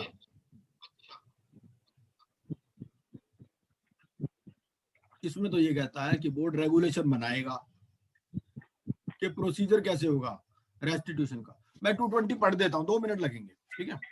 220 क्या कहता है, बोर्ड एक डिसिप्लिनरी कमेटी बनाएगा, ठीक है, to consider the report of the investigating authority. हमें मालूम है कि भाई इन्वेस्टिगेशन हो सकता है और इंस्पेक्शन हो सकता है आईबीपीआई द्वारा, ठीक है। तो अगर इन्वेस्टिगेशन हो रहा है तो इन्वेस्टिगेशन में इन्वेस्टिगेशन अथॉरिटी ने अपनी कोई रिपोर्ट दी, तो इन्वेस्टिगेशन अथॉरिटी जो रिपोर्ट देगी उस पे क्या करेगा, ये डिसिप्लिनरी कमेटी बनाएगा IBBI, ठीक है। और ये जो डिसिप्लिनरी कमेटी के मेंबर होंगे ये सिर्फ whole time member of the board होंगे, ठीक है। जो part time member of the, हमें मालूम ही है कि 2 तरह के मेंबर होते हैं बोर्ड में, होल टाइम और पार्ट टाइम। तो जो डिसिप्लिनरी कमेटी के मेंबर होंगे जो इन्वेस्टिगेशन में शुरू की गई है वो सिर्फ होल टाइम मेंबर ही हो सकते हैं। एक मिनट, मैंने म्यूट तो नहीं किया हुआ ना? नहीं, ठीक है, सिर्फ वीडियो बंद कर रखा है, तो वीडियो से कोई फर्क नहीं पड़ता। अच्छा, दूसरी बात इसमें ये है कि on the examination of the report of the investigating authority, if the, अब इन्वेस्टिगेशन कंपनी का शुरू हो गया, ठीक है, उसकी रिपोर्ट आ गई, तो अगर डिसिप्लिनरी कमेटी जिसमें होल टाइम मेंबर है अगर वो सेटिस्फाइड है कि सफिशिएंट कॉज एग्जिस्ट करता है तो वो पेनल्टी लगा सकती है एज इन सेक्शन 3, ठीक है। तो सब सेक्शन 3 में जो भी जो स्पेसिफाइड है वो पेनल्टी लगा सकती है। या भाई ये जो आपका इन्वेस्टिगेशन है ये किसी का भी हो सकता है, ठीक है, इंसॉल्वेंसी प्रोफेशनल का भी हो सकता है, एजेंसी का भी हो सकता है, इंफॉर्मेशन यूटिलिटी का भी हो सकता है, ठीक है ना। ये तो सबका गुरु है ना जो IBBI है। तो अब उसका कैंसिल, भाई मान लो इंसॉल्वेंसी प्रोफेशनल है तो उसका क्या करोगे, सस्पेंड करोगे, कैंसिल करोगे लाइसेंस, ठीक है। या फिर जो एजेंसी है या इंफॉर्मेशन यूटिलिटी है उनका लाइसेंस दे रखा वही तो कैंसिल करोगे ना, तो वो आप सस्पेंड या कैंसिल कर सकते हो, ठीक है। अब अगर मान लो कोई इंसॉल्वेंसी प्रोफेशनल एजेंसी या इंसॉल्वेंसी प्रोफेशनल या इंफॉर्मेशन यूटिलिटी अगर उसने कोई कॉन्ट्रावेंशन किया है किसी भी कोड का या रूल्स एंड रेगुलेशंस का, तो डिसिप्लिनरी कमेटी पेनल्टी लगा सकती है। कितनी? पहली 3 गुना जितना भी लॉस हुआ, ठीक है, या हो सकता था, to persons concerned on account of such contravention. दूसरा 3 times the amount of the unlawful gain made, अगर उसने कोई अनलॉफुल गेन कर लिया तो उसका 3 गुना पेनल्टी लगा सकती है। तो जो लॉस या गेन का 3 गुना तक पेनल्टी इसमें लगा सकती है, ठीक है। अगर मान लो अमाउंट क्वांटिफाइबल नहीं है, भाई लॉस या गेन आप क्वांटिफाई नहीं कर सकते, तो उस केस में 1 करोड़ तक पेनल्टी लग सकती है। चौथा सबसेक्शन क्या कहता है कि भाई सबसेक्शन 3 में जो मर्जी लिखा हो तो बोर्ड डायरेक्ट कर सकता है उस आदमी को जिसने कि अनलॉफुल गेन या लॉस किया है, ठीक है, by indulging in an activity in contravention of this code or the rules or the regulation to disgorge an amount equivalent to such unlawful gain or aversion of loss, ठीक है।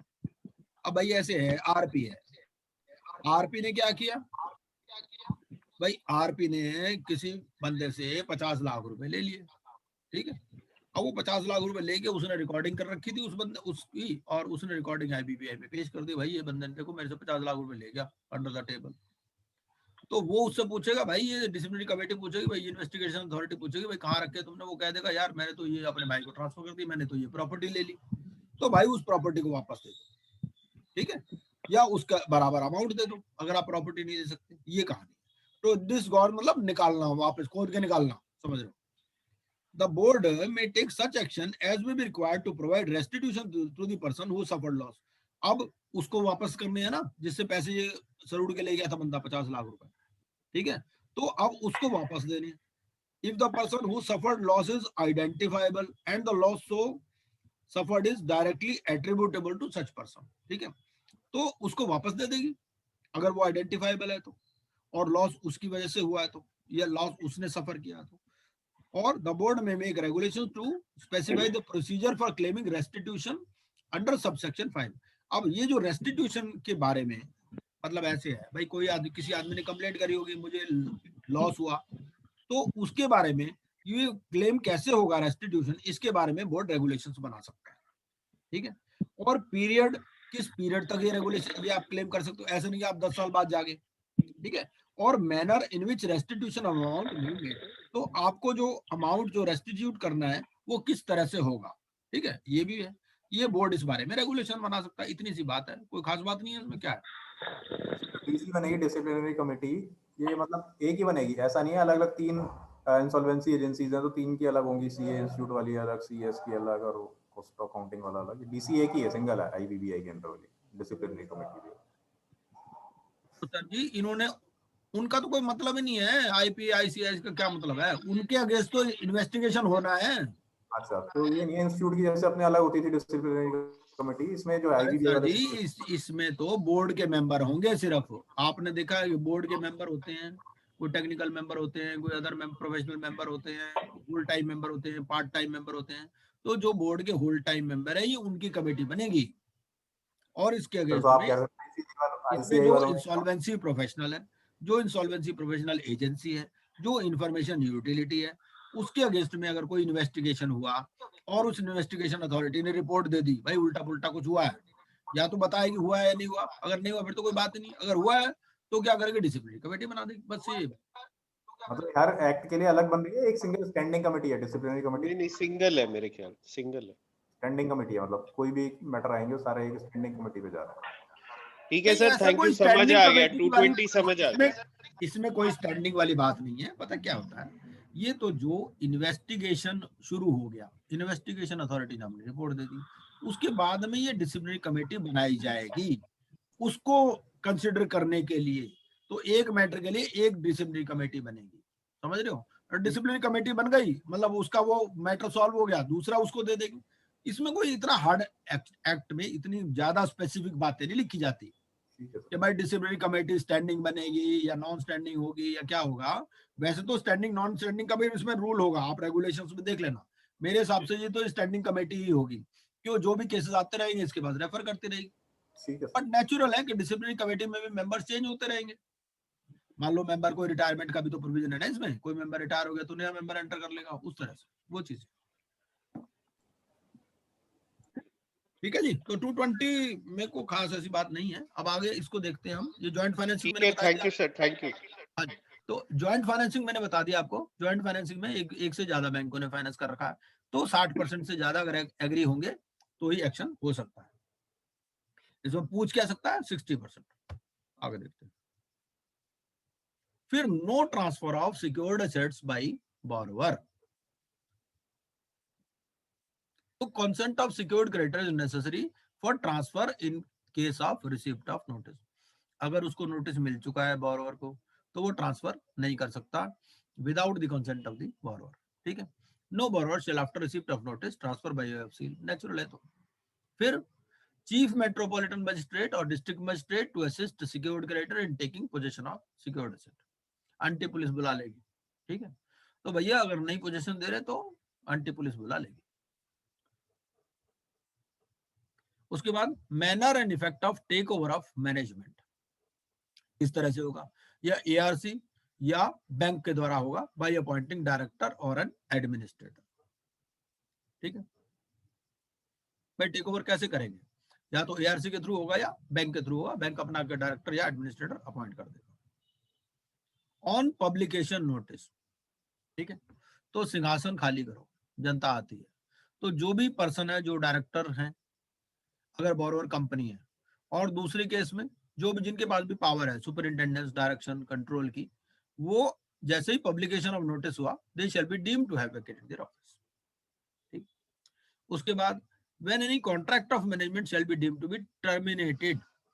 ठीक है, तो any contract of management between the borrower and any director or manager thereof holding office as such immediately before publication shall be deemed to be terminate. अगर उनका मान लो कोई contract है मैनेजमेंट का कि भाई 3 साल तक इसको अपॉइंटमेंट दी जाएगी, ठीक है ना, तो वो टर्मिनेट मान लिया जाएगा।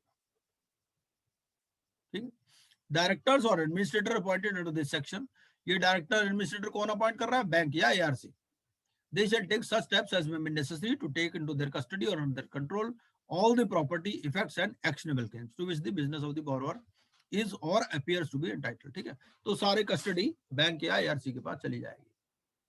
फिर exercise of the powers of the person so appointed for the borrowers. ठीक है, अब बोरोवर ने जो बंदा अपॉइंट किया उसका क्या होगा, वो ही डीमिंग फिक्शन है फॉर डायरेक्टर्स और एडमिनिस्ट्रेटर्स। ठीक है, तो ये जो है ये डायरेक्टर मान ली जाएंगे उस कंपनी के। तो all directors appointed in accordance with the above notice shall for all purposes be the directors of the company of the borrower. ठीक है, एंड सच डायरेक्टर्स और administrator appointed under section 15 shall only be entitled to access all the powers of the directors। ठीक है, तो whether such powers are derived from memorandum or articles of association of the borrower or from any other source। ठीक है, तो जो भी memorandum या articles में लिखी हैं या कोई दूसरे सोर्स है, जो भी पावर्स आ रही उनके पास आ जाएंगे। फिर शेयर होल्डर्स की पावर कम हो जाती है इसमें, ठीक है, जब management of borrower is taken by the secured creditor. तो वो शेयर होल्डर क्या कर सकते हैं, वो कोई नया डायरेक्टर नहीं अपॉइंट कर सकते, ना ही नॉमिनेट कर सकते, कोई भी रेजोल्यूशन पास नहीं कर सकते जब तक वो उसको सिक्योर्ड क्रेडिटर या बोरोवर पास नहीं करेगा। सिक्योर्ड क्रेडिटर मतलब बैंकर पास नहीं करेगा, कोई प्रोसीडिंग नहीं लगा सकते फॉर बाइंडिंग अप, ठीक है। ऑब्लिगेशन ऑफ सिक्योर्ड क्रेडिटर, ठीक है, इसका क्या है, कर्जदार ने पेमेंट कर दिया, उसके डायरेक्टर को बैठने दो, लेकिन अगर शेयर ले लिए तो फिर कंट्रोल वापस नहीं करेंगे, ठीक है।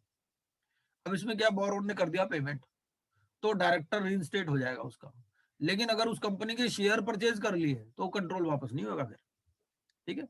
The secured creditor is under obligation to restore the management of, भाई उससे पैसे ही तो लेने थे, आपने पैसे ले लिए तो ठीक है उसको वापस कर दो, लेकिन इसमें ये भी बात लिखी है, provided that if any secured creditor jointly with other secured creditor or any asset reconstruction company or financial institution has converted part of its debts into shares of a borrower company and thereby acquired controlling interest in the borrower company, such secured creditor shall not be liable to restore the management of the business to such borrower, ठीक, तो उस case में वापस नहीं होगा। फिर no compensation to directors for loss of office, इसका क्या मतलब है, इसका मतलब ये है कि compensation for loss of office भूल जाओ, ठीक है। अगर कोई ड्यूज बाकी है तो ले लो, कई बार कहते हैं ना भाई कंपेंसेशन दे दो हमें for loss of office, contract में कुछ भी लिखा हो, कुछ दूसरे लॉ में कुछ भी लिखा हो, ठीक है ना, तो अगर उसको कोई, जैसे उसके पास कॉन्ट्रैक्ट है भाई compensation for loss of office, तो वो कुछ नहीं मिलेगा, ठीक है। अगर कोई ड्यूज है तो मिल जाएगा। फिर application against measures to recover secured debts, ये सेक्शन 17 है, ये क्या कहता है, ये डीआरटी में 45 दिन है, ये मालूम है, कोई खास बात नहीं, मोटी मोटी बातें मैं आपको बता रहा हूं कि measures taken shall be in compliance, तो DRT has to ensure this, otherwise invalidation and restoration. तो अब ये जो 13(4) में जो मेजर्स लिए, 13(4) में क्या मेजर्स होते हैं, रिकवरी के, ठीक है ना, तो डीआरटी देखेगा कि भाई ये इन अकॉर्डेंस विद एक्ट या रूल्स हैं या नहीं है, अदरवाइज उनको इनवैलिडेट कर देगा, ये है। फिर remedies opted bye the secured creditor, ठीक है। अब किराएदार बिठा दिया कर्जदार ने तो उसको खाली करना पड़ेगा, ठीक है। अगर मान लीजिए जो डेट रिकवरी ट्रिब्यूनल है, डेट रिकवरी ट्रिब्यूनल कहता है भाई ये बोरोवर ने, जो सिक्योर्ड क्रेडिटर है, इसने रॉन्गफुल पोजीशन ले लिया 13(4) में, ठीक है, तब तक उसने क्या करा, बैंक ने वहां पर कोई किराएदार को बिठा दिया, ठीक है ना। नहीं, किराएदार कई बार क्या होता है, किराएदार वो नहीं बिठाता, कर्जदार बिठा देता है, वो एक्चुअली प्रोलॉन्ग करने के लिए, ये लिटिगेशन को प्रोलॉन्ग करने के लिए वो क्या कहते हैं कि किसी से रेंट एग्रीमेंट कर लिया, लीज एग्रीमेंट कर लिया, उसको बिठा दिया अपनी जगह, ठीक है। तो अगर डेट रिकवरी ट्रिब्यूनल ये डिक्लेयर करता है कि the recourse taken by a secured creditor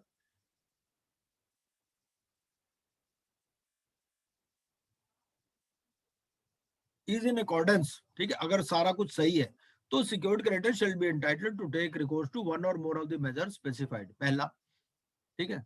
अगर मान लो कोई कहता है जी मेरे पास तो टेनेंसी है, मैं तो लीज होल्ड राइट्स है, तो डीआरटी आफ्टर एग्जामिनिंग, ठीक है, तो वो ये देखेगा कि लीज और टेनेंसी क्या एक्सपायर हो चुकी है या कॉन्ट्ररी है, है ना, is created after the issuance of notice of default, ऐसा तो नहीं कि नोटिस के बाद में उसको लीज एग्रीमेंट किया हो, ठीक है। तो अगर वो समझता है कि भाई तो डेट रिकवरी ये करेगा कि भैया उसको खाली करो, ये टेनेंसी या लीज, ये है। फिर टाइम लिमिट है for disposal of an application, तो as soon as possible within 60 days, और टोटल पीरियड इसमें 4 महीने तक हो सकता है। इन पे क्वेश्चन पूछ लेते हैं। Order by the appellate tribunal for expeditious disposition of the pending application, 4 महीने के बाद आपको डीआरटी में जाना, डीआरएटी में, ठीक है। फिर making of application to court of district जज इन, ये जे&के में है, ठीक है, तो जे&के में क्या है, डिस्ट्रिक्ट जज, फिर हाई कोर्ट, यहाँ पर क्या है, डीआरटी और डीआरएटी। अपील डीआरएटी में करनी है विद इन 30 डेज। फिर अपील से पहले 50% जमा करा दो, नहीं करा सकते चलो 25% करवा दो, ठीक है। उसके बाद में वैलिडेशन ऑफ फीस लेविड, ये कहता है 2004 से पहले वाली फीस एडजस्ट कर लो, ठीक है। तो any fees levied or collected for preferring an appeal to the DRT or DRAT before the commencement, ये इसमें क्या है कि एक अमेंडमेंट आई थी एनफोर्समेंट ऑफ सिक्योरिटी इंटरेस्ट में, ठीक है, तो shall be deemed always to have been levied and collected in accordance with law as if the amendments made to section 17 and 18 of the said act were in force at all material times. ठीक है, तो 2004 से पहले वाली अगर कोई fees है तो उसकी एडजस्टमेंट की बात है इसमें। फिर अपील टू हाई कोर्ट, ये हो ही गया, ये हो ही गया। फिर right to lodge a caveat, दो आदमी पतंग लड़ा रहे हैं, तीसरा आदमी उसमें लंगर डाल रहा है, ठीक है, वो कहता है जज साहब ऐसे है भाई, ये दोनों तो लड़ रहे हैं आपस में, जब अपील हो ना मुझे भी मौका दे देना, ठीक है। तो कैविएट कौन फाइल कर सकता है और उसकी हियरिंग कैसे होगी? तो पहली बात यह है कि वेयर एन एप्लीकेशन और appeal is expected to be made और हैज बीन मेड, ठीक है, तो सिक्योर्ड क्रेडिटर, या मैंने आपको बताया ना देखो किराएदार है, तो किराएदार अगर हो गया तो वो कह देगा भाई ऐसा है, मेरी तो ये तो दोनों आपस में लड़ रहे हैं, मेरी तो किराएदारी है, ठीक है। तो any person claiming a right to appear before the tribunal or the court of district judge or appellate tribunal or high court may be on the hearing of such application or appeal may lodge a caveat. वो कह देगा भाई ऐसा है, जब भी इनकी सुनवाई हो ना मुझे भी नोटिस भेजना, मुझे भी पता चले क्या कर रहे हैं, नोटिस ऑफ कैवेट। और अगर कोई कैवेट लॉज कर दिया तो रजिस्टर्ड एडी नोटिस देना पड़ेगा दूसरी पार्टी को, ठीक है। जो सिक्योर्ड क्रेडिटर है, मान लो जिसने कैवेट लॉज किया, ठीक है, वो notice of caveat देगा by registered post acknowledgement due on the person by whom the application has been or is expected to be made, ठीक है। और any person by whom the caveat has been lodged, ये क्या करेगा, ये notice देगा किसको, जिसने एप्लीकेशन, मतलब दोनों पार्टी एक दूसरे को नोटिस देगी। फिर नोटिस ऑन द कैविएट और बाय एडजुडिकेटिंग अथॉरिटी, तो जज साहब भी बुलाएंगे उसको, ठीक है, जो लंगर डालने वाला था, जो तीसरी पार्टी थी, उसको भी जज साहब बुलाएंगे। फिर एप्लीकेंट क्या करेगा, एप्लीकेंट सीसी लंगर डालने वाले को भी करेगा, जो भी कॉपी देनी है आपने एप्लीकेंट, जो कैविएट जिसने लॉन्च कर रखा ना उसको भी कॉपी दो सारी। फिर वैलिडिटी ये 90 दिन तक चल सकता है सिर्फ, ठीक है। अगर कोई कैविएट लॉन्च किया गया है तो such caveat shall not remain in force after the expiry of 90 days, ठीक है, अनलेस द एप्लीकेशन और appeal has been made before the expiry of the period. अगर आपने 90 दिन के बाद भी कैविएट रखना है तो दोबारा एप्लीकेशन डालो। फिर गलत पोजीशन में कर्जदार को भरपाई का अधिकार, right of borrower to receive compensation and costs in certain cases, ठीक है। अगर गलत पोजीशन ले लिया तो जो बोरोवर है वो ही has got right to compensation, ठीक है, उसको कह देगा भाई सिक्योर्ड एसेट्स इनको वापस करो, ठीक है, और कोई कंपेंसेशन अगर है तो वो दो। सेंट्रल रजिस्ट्री, सेंट्रल रजिस्ट्री में आप देख सकते हैं, ये भी इंपॉर्टेंट चीज है, कोई मोटी बात है तो इसमें देख लेते हैं।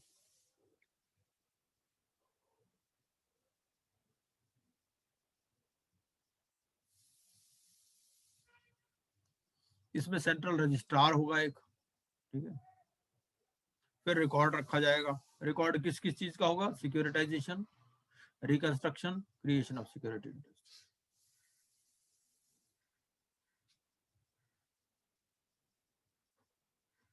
एक इसमें इंपॉर्टेंट चीज है कि जो एआरसी है या जो सिक्योर्ड क्रेडिटर है, as a case may be shall give intimation to the central registrar of the payment or satisfaction in full of any security interest relating to the ARC or the secured creditor and requiring registration under this chapter within 30 days from the date of such payment or satisfaction, ठीक है। कोई भी security interest किया गया है, create किया गया है, उसकी पेमेंट हो गई तो विद इन 30 डेज आप सेंट्रल रजिस्ट्रार को इंटीमेट करोगे, वो मेमोरेंडम ऑफ सेटिस्फैक्शन रिकॉर्ड कर लेगा। वैसे जैसे एमसीए में रूल नहीं होते क्रिएशन ऑफ चार्ज में, वही चीज है। फिर रेक्टिफिकेशन कैसे हो सकता है,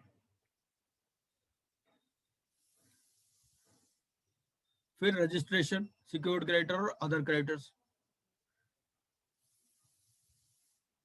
ये पढ़ लो तुम मोटा मोटा। एक तो ये है कि अनसिक्योर्ड क्रेडिटर भी इसमें रजिस्टर कर सकता है, ठीक है, लेकिन उसको इस एक्ट का बेनिफिट नहीं मिलेगा। वो कहते हैं कोई भी क्रेडिटर इसमें रजिस्टर कर सकता है सेंट्रल रजिस्ट्री में, लेकिन उसको फायदा क्या है, जो ये लगना ही जो सिक्योर्ड क्रेडिटर पे है, ठीक है। उसके बाद में अटैचमेंट ऑर्डर कोई हुआ है तो उसके भी पर्टिकुलर आपको रजिस्टर कराने हैं, ठीक है। फिर अटैचमेंट ऑर्डर में अगर कोई क्लेम मिल गया तो ऑर्डर की कॉपी आपको फीस के साथ जमा करानी है, ठीक है। Also if any person having any claim against any borrower obtains order for attachment of property from any court or other authority empowered, such person may file particulars of such attachment order with central in such form and manner of such fees as may be prescribed. ठीक, मतलब सारी चीजें जो भी उस property के साथ बीत रहा है वो सारी चीजें आपको रजिस्टर करानी है, और आपने अगर कोई रजिस्ट्रेशन करा दिया तो वो deemed to be public notice मान लिया जाएगा। रजिस्टर की हुई ट्रांजैक्शंस को बेनिफिट मिलेगा किसी भी सब्सिक्वेंट ट्रांसफर के मुकाबले। ठीक है, आपने सेंट्रल रजिस्ट्री में उस प्रॉपर्टी को रजिस्टर कराया हुआ, वो बंदा उसको बाद में ट्रांसफर कर देता है, ठीक है ना, तो सब्सिक्वेंट ट्रांसफर के मुकाबले ऐसी जो रजिस्टर की हुई ट्रांजैक्शन है उनको बेनिफिट मिलेगा। ठीक है, where security interest or attachment order upon any property in favor of the secured creditor or any other creditor are filed for the purpose, the claim of such secured creditor shall have priority over any subsequent security interest created upon such property। ठीक है, अगर उसने by way of sale, lease या assignment या license कर दिया तो उसके बदले में जिस सिक्योर्ड क्रेडिटर ने रजिस्टर करवाया उसको बेनिफिट मिलेगा। ठीक, फिर right of enforcement of securities, कोई रजिस्ट्रेशन नहीं, कोई एनफोर्समेंट नहीं, आपने रजिस्ट्रेशन तो कराया नहीं सेंट्रल रजिस्ट्री में, कोई एनफोर्समेंट भी नहीं कर सकते आप एक्सरसाइज नहीं कर सकते। प्रायोरिटी टू सिक्योर्ड क्रेडिटर, तो priority over government dues except under IBC. ठीक है, अब आपने रजिस्टर करा लिया अपना सिक्योरिटी इंटरेस्ट, तो जो डेट्स ड्यू हैं to any secured creditor shall be paid in priority over all other debts and all revenues, taxes, cess and other debts payable to the central government. ठीक है, तो central government के dues के भी ऊपर आपको priority मिलेगी। However, such priority shall be subject to the provisions of the IBC, where insolvency or bankruptcy proceedings are pending। ठीक, तो वहां पर क्या है, वहां गवर्नमेंट ड्यूज लोअर प्रायोरिटी पे आ रहे हैं। ठीक है ना, तो कोई कंपनी आईबीसी में चल रही है तो उसके हिसाब से चलना पड़ेगा। फिर तो ऑफेंसेस, सर अगर अटैचमेंट रजिस्टर नहीं कराएगा तो वो इन्फोर्सेबल नहीं है, ये कह रहे हैं नो रजिस्ट्रेशन नो इन्फोर्समेंट। अगर उसने अटैच कर ली प्रॉपर्टी किसी ने और रजिस्ट्रेशन नहीं कराया सरफासी में तो वो इन्फोर्सेबल नहीं है अटैचमेंट। नहीं होगी, उसमें फीस भी है, फीस भी देनी पड़ेगी आपको। अगर आपको कोई अटैचमेंट ऑर्डर मिल गया है बोरोवर को, तो उस अटैचमेंट ऑर्डर को भी आप वहां रजिस्टर करवाओ, मतलब आप एनफोर्स नहीं कर सकते, यस, और उसकी फीस भी जमा करवाओ।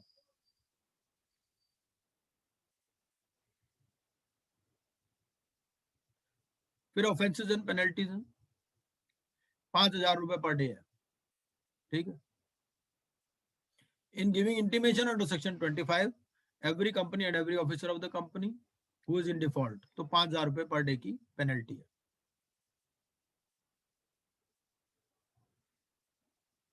लेकिन जब से सरफेसी में अमेंडमेंट एक्ट आया, इसमें बाद में अमेंडमेंट हो गई तो ये खत्म हो गई 5,000 रुपए की। फिर ऑफेंसेस हैं, क्या है इसमें, 1 ईयर और विद फाइन और विद बोथ। फिर cognizance of offences only on receipt of complaint from officer of RBI और सेंट्रल रजिस्ट्री, तो no court shall take cognizance of any offence punishable under section 27 in relation to non-compliance with provisions of section 23, 24, 25, 28 और 29। ठीक है, जब तक कोई officer complaint नहीं करता सेंट्रल रजिस्ट्री का या रिजर्व बैंक का, ठीक है, तब तक कोई कॉग्निजेंस ऑफ ऑफेंस नहीं लिया जाएगा। फिर पावर ऑफ एडजुडिकेटिंग अथॉरिटी, अगर कोई, ये इंपॉर्टेंट चीज है, इसमें क्या है, कोई भी asset reconstruction company it fails to comply with the direction issued by the reserve bank, ठीक है, पेनल्टी लग सकती है 1 करोड़ रुपए तक या twice the amount involved in such failure, जहां पर वो क्वांटिफाइबल है, और अगर क्वांटिफाइबल नहीं है तो 1 लाख रुपए रोज की।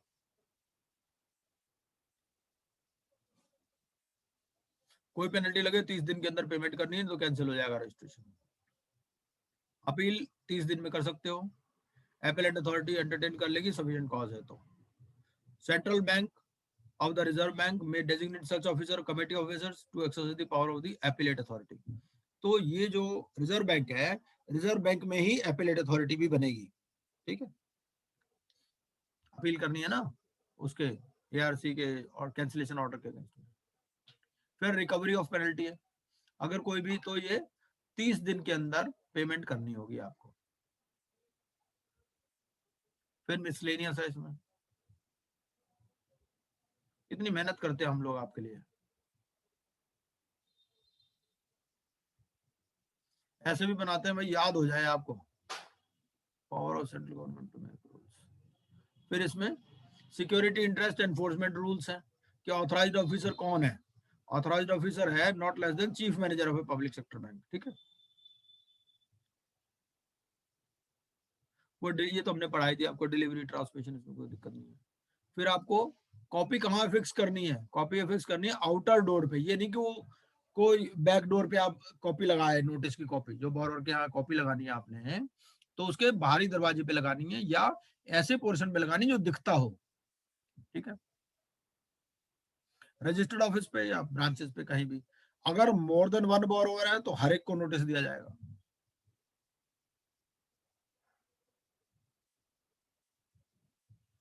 मूवेबल है तो पंचनामा बनाओ, ठीक है।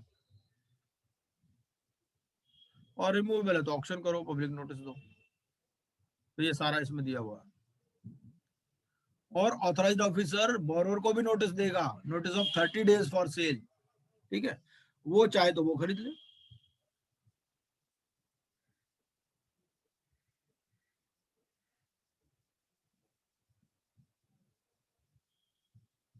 %25 इमीडिएटली कराना है, बाकी 15 दिन में कराना, नहीं कराएगा तो दूसरे को भेज देगा।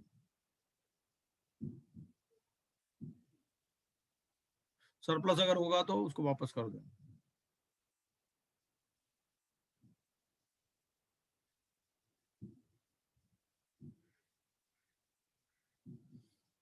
अब ये जो फीस लिखी है, ये फीस कैसे जमा होगी? ये जमा होगी cross demand draft on A bank और इंडियन पोस्टल ऑर्डर। बस जी, तो ये हो गया कंप्लीट आपका सरफेस ईयर। मैं कुछ इसमें और बताना चाह रहा था आपको, तो ये है कि अब ये वाला भी मैं जो है, सर एक क्वेश्चन पूछ लूं? हाँ हाँ पूछो जी, पूछो पूछो। एक हाउसिंग लोन